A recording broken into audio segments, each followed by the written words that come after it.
ये है ABPL digital network और आप देख रहे हैं ABPL न्यूज। नमस्कार, मैं रिया तोमर, आपका स्वागत है ABPL न्यूज में। चलिए शुरू करते हैं खबरों का सिलसिला।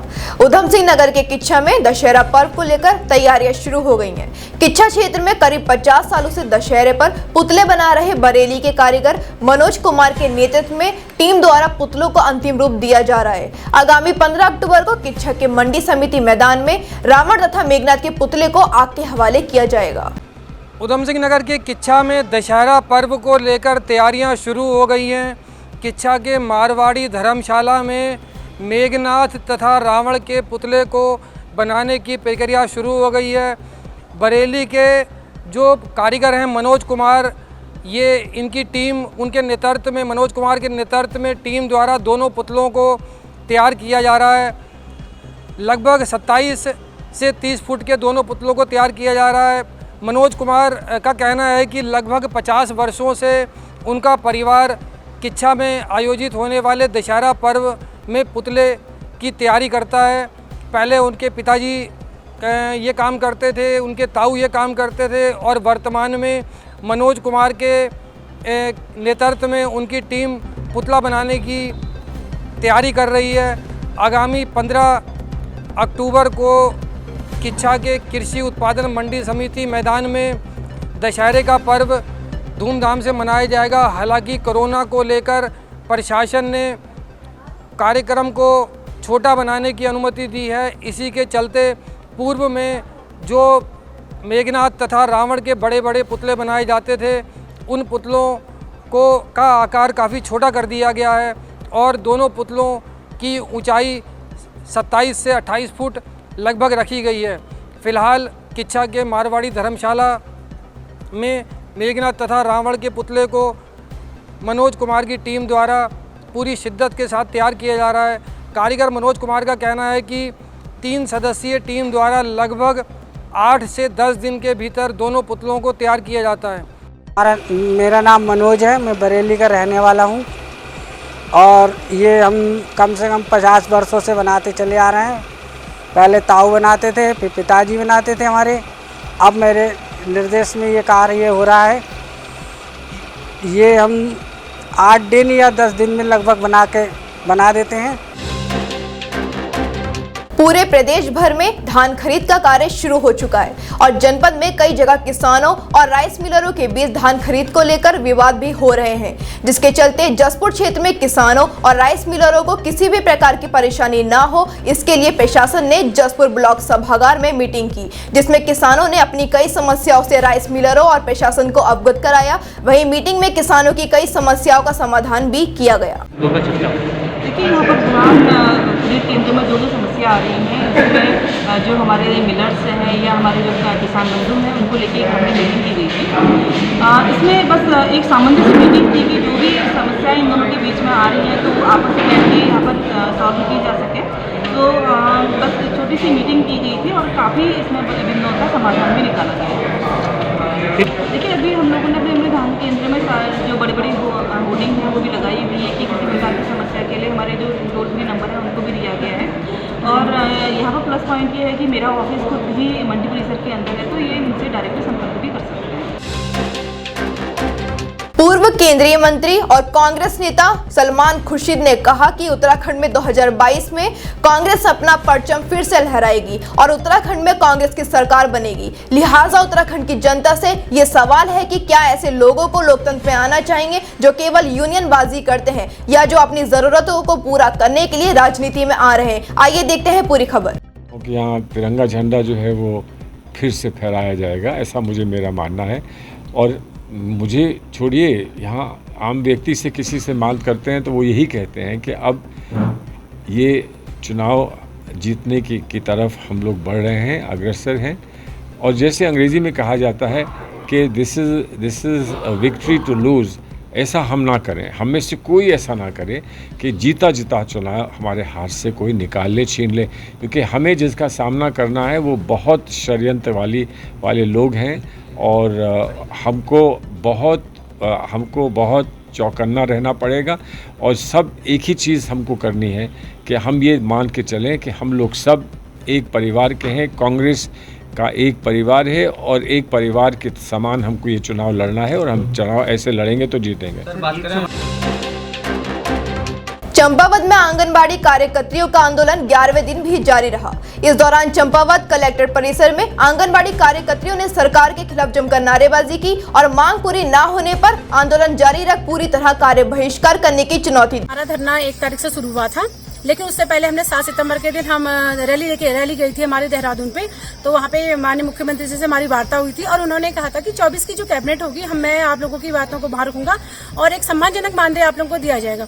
उसी बीच में 17 तारीख को हमारी मंत्री महोदय हमारी बैठक रख लेती है विधानसभा में। तो हम लोग सब बैठक ले चले जाते हैं वहाँ पे। तो उनके द्वारा कहा जाता है कि आप पहली बात है आप लोगों को मैं मजदूर मत कहो, मैं मजदूरी से आप लोगों का नाम हटाऊंगी और मैं आप लोगों को एक सम्मानजनक मानदेय दूंगी, वह भी 24 की कैबिनेट में दूंगी। आप लोग मेरा इंतजार करना और आप लोग घर चले जाइए। तो हमने कहा चलिए ठीक है। उसके बाद जब हम लोग घर आए सर 24 को कहीं नहीं हमारी बातों को कहीं नहीं रखा गया। और उसके बाद कहीं जिलों में तो हमारा 28 से धरना हो गया था, लेकिन चंपावत डिस्ट्रिक्ट की अगर मैं बात करूंगी हमारा 1 तारीख से हमारा धरना चला था और आज हमारे ये 11 दिन हो गए हैं धरने को। तो कल 12 को कैबिनेट है हमारी, अगर हमारा सम्मानजनक मानदेय नहीं दिया जाता है तो हम कार्य बहिष्कार में तो रहेंगे। साथ ही 2022 का जो चुनाव बहिष्कार है वो हम बिल्कुल जम के बहिष्कार करेंगे। सारी बहनें हमारी जो है चुनावी बहिष्कार भी करेंगे। बीजेपी सरकार में परिवहन मंत्री रहे यशपाल आर्य पूर्व में भी कांग्रेस पार्टी के दिग्गज नेताओं की लिस्ट में शामिल थे।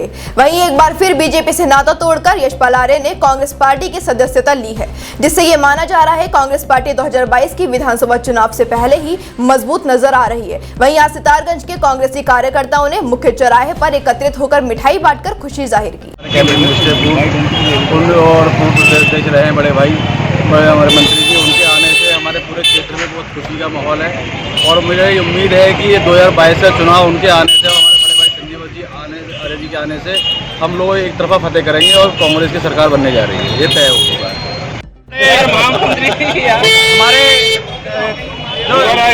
यशपाल आर्य जी, माननीय यशपाल आर्य जी और संजीव आर्य जी आज उन्होंने कांग्रेस में शामिल होकर के हमें बहुत उत्साहित किया है। हम बहुत खुश हैं कि यशपाल आर्य जी पुनः अपने घर वापसी की है, संजीव आर्य जी ने घर वापसी की है। हम सब लोग बहुत खुश हैं और यहाँ पे मिष्ठान वितरण किया है मेन चौराहे पे।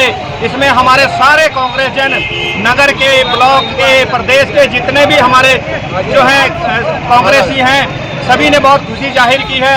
हम बहुत बहुत धन्यवाद करते हैं, बहुत बहुत स्वागत करते हैं माननीय यशपाल आर्य जी का और संजीव आर्य जी का।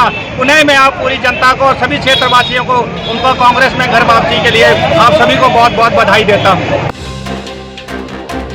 मंडी समिति में आज धान की बोली न होने पर नाराज किसानों ने अमरिया चौराहे पर लगाया जाम। किसान 20% तक की कटौती को लेकर नाराज हैं। नाराज किसानों का कहना है कि कच्चे आड़ती मनमाने तरीके से धान की खरीद कर रहे हैं। साहब ने आज आश्वासन दिया है कि अगर आज कच्चे आड़तियों के जरिए खरीद नहीं होती है तो मैं इन पे कार्रवाई करूंगा। कल से इनकी मिलों पे छापे मारूंगा। इसलिए किसान तो हर बार ही दबता है।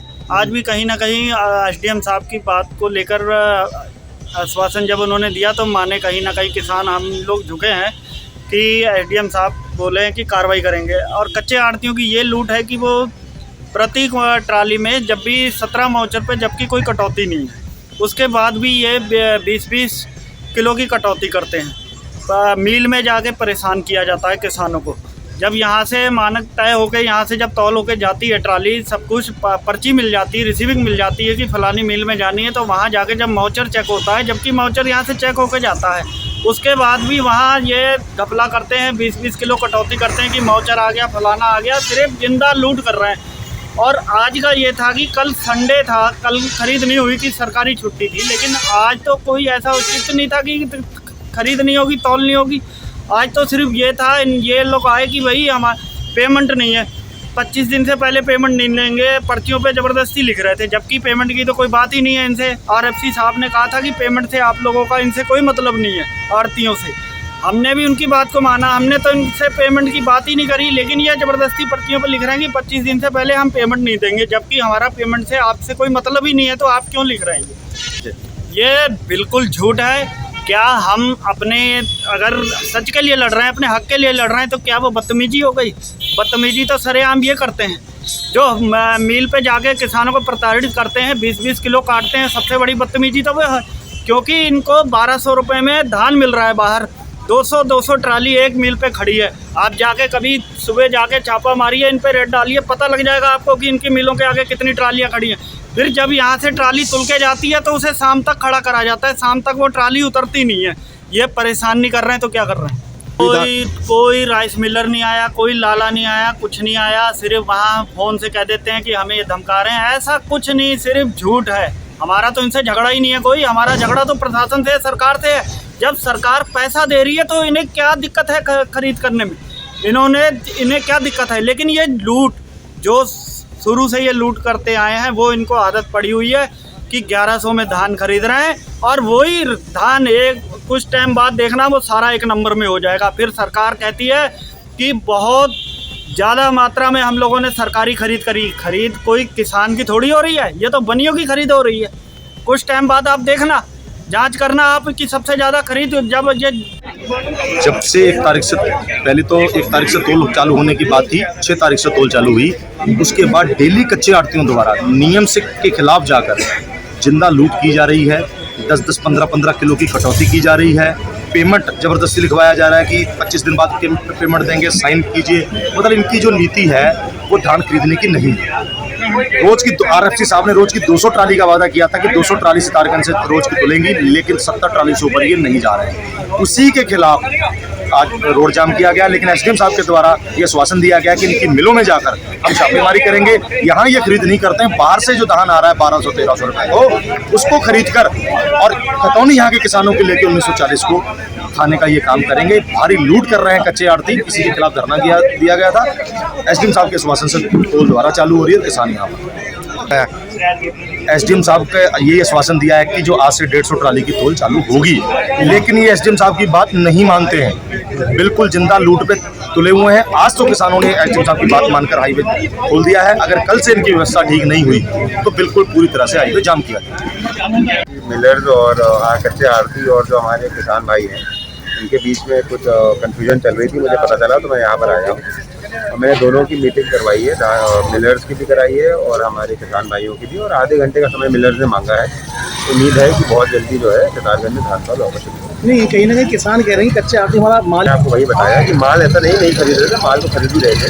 पिछले 4 दिन से सितारगंज में लगातार तोल हुई है। सैटरडे संडे को छोड़ के, संडे छुट्टी थी। आज थोड़ी सी कंफ्यूजन हुई है, उसके चक्कर में मैं खुद स्वयं यहाँ पर आया हूँ। मैंने दोनों से वार्ता करके उम्मीद कर रहे हैं कि जल्द से जल्द काम करेंगे। किसानों का कहना था कि कच्चे आड़तियों द्वारा जो है रिटर्न में मांगा जा रहा है कि हम पेमेंट के बारे में कोई डिमांड नहीं करेंगे। तो कच्चे आड़तियों को हमने कह दिया कि इस तरह की कोई भी डिमांड जो है वो स्वीकार्य नहीं होगी, और इस आश्वासन पे जो है वो जाम खुल गया है। और कच्चे आड़तियों को हमने इंस्ट्रक्ट कर दिया है कि इस तरह का कोई भी रिटर्न डॉक्यूमेंट ना लिया जाए, और अभी थोड़ी देर में धान खरीद फिर से शुरू हो जाएगा। आज अंतर्राष्ट्रीय बालिका दिवस के अवसर पर राजकीय बालिका इंटर कॉलेज कांडा में एक गोष्ठी का आयोजन किया गया, जिसमें एनसीसी कैडेट छात्राओं ने प्रतिभाग किया तथा भ्रूण हत्या महापाप विषय पर चर्चा की और बालिका दिवस का महत्व बताया। साथ ही महिला बाल विकास विभाग के तत्वाधान में पात्र महिलाओं को महालक्ष्मी किट वितरित की गई।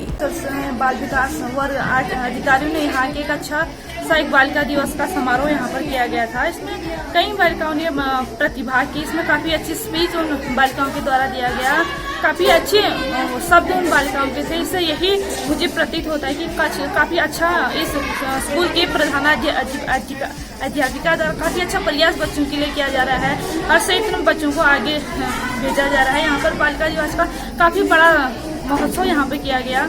इससे कहीं ना कहीं मैं ये कहना चाहूँगी, ये कहीं ना कहीं कुछ कमी रही होगी, जो बार बार हमें ऐसे जो कार्यक्रम करने की ज़रूरत पड़ती है कि समाज में भी महिलाएं हैं, कि समाज में भी महिलाओं को एक समान का दर्जा दो। काफ़ी अच्छा प्रोग्राम यहाँ पे रहा, काफ़ी अच्छे लोग यहाँ पे उपस्थित थे, काफ़ी लोगों का अनुभव हम लोगों ने ग्रहण किया। कार्यक्रम रहा और बच्चों ने किस तरह प्रतिभाग किया। कार्यक्रम का आयोजन बाल विकास के द्वारा कराया गया था हमारे विद्यालय राजकीय बालिका इंटर कॉलेज में। यह जो कार्यक्रम था 11 बजे से शुरू हुआ। यह कार्यक्रम बहुत अच्छा रहा। इसमें बच्चों ने प्रतिभाग किया, भाषण दिए और अपने विचार व्यक्त किए। इसमें बाल विकास अधिकारी के द्वारा बच्चों को बहुत सारी जानकारियाँ प्रदान की गई और जो हमारी जो षष्ठी कांतपाल जी हैं उनके द्वारा भी बच्चों को विभिन्न जो हमारी हेल्पलाइन नंबर हैं उनके बारे में बताया गया और बच्चों को जो आज तक जानकारी नहीं थी उनके बारे में भी बताया गया। तो इस प्रकार से जो बच्चे हमारे यहाँ पढ़ते हैं छात्राएं, तो उनके माध्यम से बच्चों को बताया गया कि कैसे कैसे हम अपने प्रति हो रहे अत्याचारों से लड़ सकते हैं और समाज को भी बता सकते हैं। और यहाँ पर मुख्यमंत्री जो महालक्ष्मी किट है वो भी वितरित किया गया। आंगनबाड़ी कार्यकर्ता भी उपस्थित थे। तो यह जो प्रोग्राम था बहुत अच्छा रहा और मुझे यह खुशी है कि यह प्रोग्राम जो हमारे विद्यालय में आयोजित किया गया। मैम अपना नाम? मेरा नाम माया है। बच्चों को इस तरह की सूचनाएं आपके द्वारा दी गई हैं।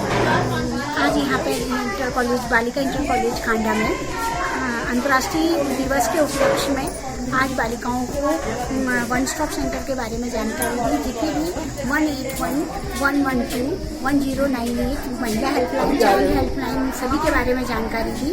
और आज एक थीम ये भी था कि पुलिस के साथ समन्वय स्थापित कर जो भी मोटर दुर्घटना, रोड सड़कों में जो भी दुर्घटना की जाती है उन पर भी रोक लगाने के विषय में बच्चों को जानकारी दी।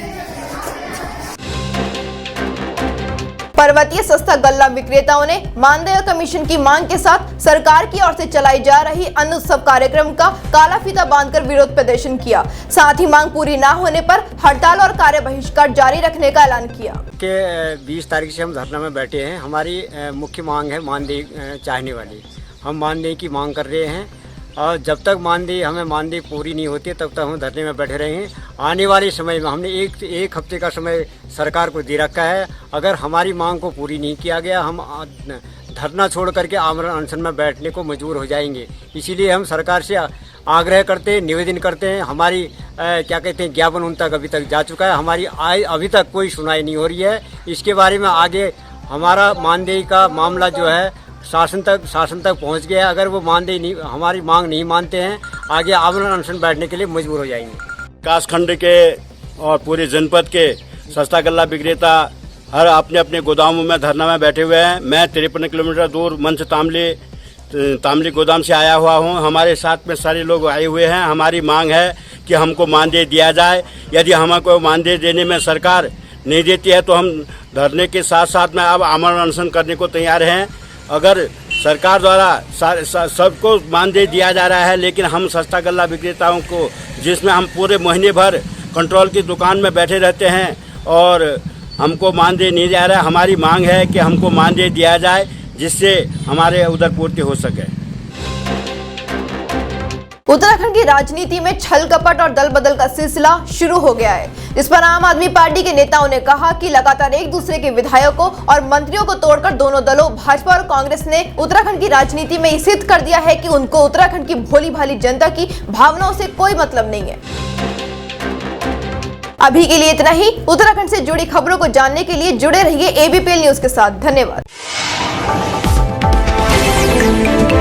ये है ABPL डिजिटल नेटवर्क और आप देख रहे हैं ABPL न्यूज।